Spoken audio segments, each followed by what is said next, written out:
صحابہ سے خطاب کیا، آپ میں سے کون ایسا ہے کہ جنگ بدر میں جبرائیل آئے نوکر کی طرح 1000 ملک کے ساتھ سلام کیا، میکائیل آئے 1000 ملک کے ساتھ سلام کیا، اسرائیل 1000 ملک کے ساتھ آ کر سلام کیا، میرے علاوہ کوئی ہے اس دنیا میں کوئی صحابی، کوئی اہل بیت علیہ، کوئی نبی صلی اللہ علیہ وآلہ وسلم کا امتی کہ اس کے ساتھ یہ ہوا ہو؟ صحابہ سب نے عرض کیا کہ نہیں، اللہ کی قسم آپ کے علاوہ کوئی نہیں، یہ فضیلت صرف آپ کی ہے۔ ملاحظہ فرمائیے اگلا جو حدیث ہے، سعید ابن جبیر روایت کرتے عبداللہ ابن عباس سے کہ رسول اللہ صلی اللہ علیہ وآلہ وسلم اپنے گھر میں تھے، ایک صبح امیر المؤمنین علیہ السلام اپنے بھائی کے پاس آئے، اور ہمیشہ سب سے پہلے جو شخص آتے تھے رسول پاک صلی اللہ علیہ وآلہ وسلم کے پاس وہ کون تھے؟ امیر المؤمنین علیہ السلام ہوتے تھے، اور رات کو بھی وہ پیغمبر کے ساتھ ہوتے تھے۔ یعنی پیغمبر روایات میں ہے کہ رسول اللہ صلی اللہ علیہ وسلم جب رات کو اٹھتے تھے فوراً ڈھونڈتے تھے کہ میرے بھائی کہاں ہیں، یعنی نصف شب ڈھونڈتے تھے کہ میرے بھائی کہاں ہیں، تو امیر المؤمنین علیہ السلام کو بلاتے تھے اپنے پاس، تو دونوں بھائی بیٹھتے تھے، صبح تک ان کے آپس میں راز و نیاز ہوتا تھا، گفتگو ہوتا تھا۔ اب میں کبھی انشاءاللہ اب تعالیٰ آپ کو بتاؤں گا کہ ترمذی میں موجود ہے، ما ناجیت بل اللہ ناجا، کہ رسول کے صحابہ نے اعتراض کیا کہ آپ اپنے بھائی کے ساتھ اتنے مناجات کرتے ہیں، اتنے گفتگو کرتے ہیں، تو یہ غزوہ طائف کی بات ہے کہ رسول اللہ، اس کی روایات بہت زیادہ، انشاءاللہ کبھی آپ کو دکھاؤں گا کہ صحابہ نے آپس میں اعتراض کیا کہ یہ اپنے چچا زاد بھائی کے ساتھ بہت جا کے گفتگو کرتا ہے، اس کے ساتھ راز و نیاز کرتا ہے، اس کے ساتھ اسرار کی باتیں سر کی باتیں کرتا ہے۔ اس صحابہ میں ابو بکر بھی شامل تھے، یہ خود جماعت عمریہ کے گروہ میں شامل، اعتراض کیا تھا ان لوگوں نے، تو رسول اللہ صلی اللہ علیہ وسلم نے فرمایا تھا ما ناجیتہ بل اللہ ناجا، میں نے ان سے، یہ صحیح سند کے ساتھ جماعت عمریہ کے کتب میں موجود ہے کہ خود اللہ ڈائریکٹ امیر المؤمنین علیہ الصلوۃ والسلام کے ساتھ مناجات کرتا ہے۔ اچھا، ابھی بعض لوگوں کو وہ تعجب ہوگا نا کہ شیعہ یہ کیسے کہتے، یہ دیکھو یہ کتاب کون سی ہے بھائی؟ یہ سنن ترمذی ہے کہ نہیں؟ یہ سنن کس کی ہے، میری ہے یا ترمذی کی ہے؟ سنن ترمذی، سنن ترمذی، سنن ترمذی، ترمذی نے اپنے اس کتاب کے متعلق کیا کہا؟ الجامع المختصر لابی بکر عیسیٰ ابن محمد ابن عیسیٰ ابن سورہ، اس نے کہا ہے یہ، اچھا اس میں نہیں ہے، لیکن اس صرف ترمذی نے اپنے اس کتاب کے متعلق کہا تھا جس گھر میں میری کتاب ہے، ایسا ہے کہ ایک نبی اس گھر میں ہے، اس نبی اس گھر میں ہے، وہ بول رہا ہے اس طرح، اس کتاب کے متعلق اس کے اپنے جملے ہیں۔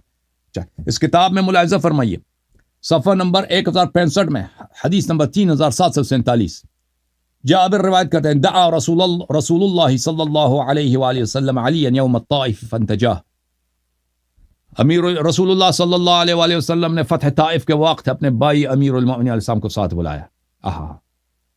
فتح مکہ کے بعد فتح طائف ہے، حنین میں سب صحابہ، وہ حنین بھی طائف ہی کی جنگ ہے نا، طائف سے پہلے حنین کی جنگ ہے، صحابہ ادھر بھاگ گئے تھے، سب کے سب ذلیل ہو گئے تھے سب صحابہ، تو رسول اللہ صلی اللہ علیہ وآلہ وسلم نے اپنے بھائی کو اپنے پاس بلایا، فانتجاہ، ان کے ساتھ کیا گفتگو کیا، ان کے آپس میں ایک خاص میٹنگ ہے، ایک سیکرٹ میٹنگ ہے، کوئی ادھر آنے نہیں دے رہا۔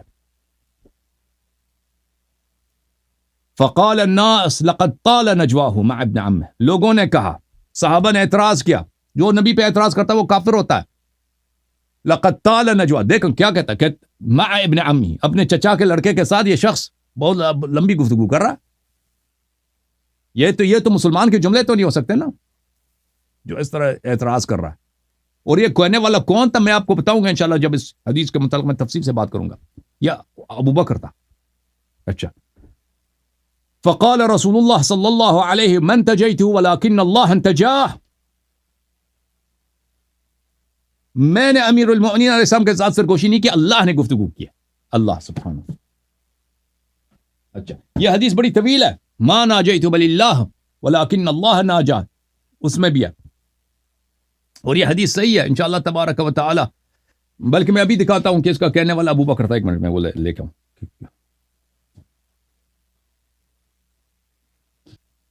یہ کتاب المعجم الکبیر للطبرانی جز نمبر 1، کہاں ہے؟ چاپ دار الکتب دار احیاء تراث العربی، ٹھیک ہے بھائی، کتاب چھپی سنہ 2009 میں دار احیاء تراث العربی بیروت میں، صفحہ نمبر 159، حدیث نمبر کون سی ہے بھائی؟ 1756 عن جابر لما كان يوم غزوة الطائف قام النبي صلى الله عليه وآله مع علي رضي الله تعالى عنه مليا من النهار. جب غزوہ طائف آیا ہے، جنگ طائف، رسول اللہ صلی اللہ علیہ وآلہ وسلم نے اپنے بھائی کو سائڈ پہ لایا. دن کے ایک بہت لمبے حصہ گزر گئے، یہ دونوں آپس میں گفتگو کر رہے ہیں. ایک بھائی دوسرے بھائی سے، یہ آپس میں ان کی میٹنگ ہے سیکریٹ، کسی دوسرے کو ادھر نہیں آنا دیا جا رہا ہے. صحابہ آتا ہے، ابو بکر عمر مردود، آنے کی اجازت نہیں ہے، صرف امیر المؤمنین علیہ السلام. فقال ابو بکر یا رسول اللہ لقد طالت مناجاتک علی منذ اليوم. ابو بکر نے کہا کہ یہ چچا اپنے چچا کے لڑکے کے ساتھ بڑی لمبے عرصے سے گفتگو کر رہا ہے. اوے اتنا زیادہ گھنٹے گھنٹے اپنے چچی، یہ کیا بات ہے؟ ہم بھی تو سسر ہیں، اگر وہ داماد ہے ہم تو سسر ہیں، ہمارے ساتھ کیوں میٹنگ نہیں رکھتا؟ فقال ما انا انتجيته. فقال رسول الله صلى الله عليه وسلم من انتجيته ولكن الله انتجا. اے حسودو، اے سیارو، اے ذلیلو، جل جاؤ. میں نے علی علیہ السلام کے ساتھ مناجات ہے، اللہ نے ان کے ساتھ خطاب کیا، اللہ کے نے ان کے ساتھ سرگوشی کیا، اللہ نے ان کے ساتھ گفتگو کی. اچھا یہ اب مسئلہ دور جائے گا. عرض یہ ہے کہ انس کہتے ہیں کہ رسول اللہ صلی اللہ علیہ وآلہ وسلم امیر المؤمنین علیہ السلام کو ساتھ بلاتے تھے رات کو، پوری رات صبح تک، ہر رات ان کا یہ ہوتا تھا. امیر المؤمنین علیہ السلام کے ساتھ گفتگو کرتے تھے، کچھ عبادت میں، کچھ گفتگو عبادت. اور پھر اس کے بعد نماز صبح کے بعد بھی سب سے پہلے کون آتا تھا؟ جب گھر جاتے تھے سب سے پہلے ان کے پاس کون آتا تھا؟ امیر المؤمنین علیہ السلام. تو حدیث یہ ہے میرے محترم کہ ایک دن امیر المؤمنین علیہ السلام آئے کہ وہاں پر ان سے پہلے کون آیا؟ دحیہ کلبی. رسول پاک صلی اللہ علیہ وسلم کا سر مبارک دحیہ کلبی کے گود میں. اچھا. فقال السلام علیکم کیف اصبح رسول اللہ؟ فقال بخیر یا اخا رسول اللہ. امیر المؤمنین علیہ السلام نے فرمایا آپ پہ سلامتی ہو، رسول اللہ صلی اللہ علیہ وسلم کی کیا حالت ہے، کیسے ہیں؟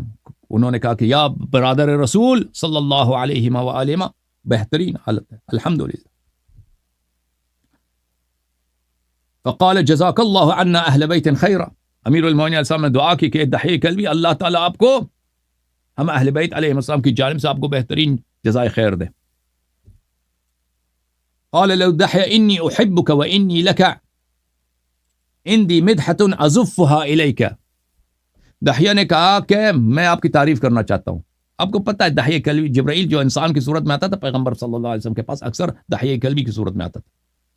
دحیہ نے کہا کہ میں آپ کی مداحی کرنا چاہتا ہوں، میں آپ کی منقبت بیان کرنا چاہتا ہوں، میں آپ سے ازفها الیک، میں اس منقبت کو آپ کو سنا کر آپ سے دوستی کرنا چاہتا ہوں، میں آپ سے تقرب چاہتا ہوں کہ میں آپ کے سے زیادہ، آپ مجھ سے زیادہ محبت کریں، آپ مجھے طرف زیادہ تر نگاہ کریمانہ ڈال دیں.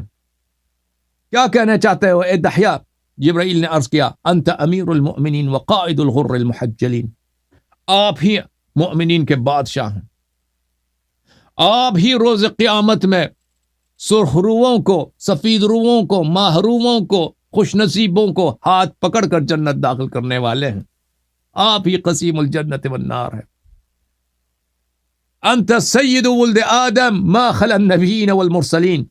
آپ تمام ولد آدم کے سوائے خاتم الانبیاء صلی اللہ علیہ وآلہ وسلم کے سب کے آپ سردار ہیں. لواء الحمد بیدک یوم القیامہ. نبی کریم صلی اللہ علیہ وآلہ وسلم کا پرچم نجات روز قیامت آپ کے ہاتھ میں ہوگا. تزف انت وشیعتک مع محمد صلی اللہ علیہ وآلہ وسلم وحزبہ الی الجنان زفا. جیسے بہو کو، جیسے دلہن کو بارات لوگ لے کے جاتے ہیں نا دلہن کو، اسی طرح آپ اپنے شیعوں کے اسی طرح شان کے ساتھ، شوکت کے ساتھ، جیسے لوگ دلہن کو لے کے جاتے ہیں اس کے شوہر کے گھر، آپ اسی طرح اپنے شیعوں کو عزت کے ساتھ، سرفرازی کے ساتھ، فارمیلٹیز کے ساتھ، ملائکہ کے استقبال کے ساتھ، ملائکہ کے احترام کے ساتھ جنت لے کے جائیں گے اور ان کو داخل کریں گے. قد افلح من تولاک وخسر من تخلاک. یا امیر المؤمنین، سرخرو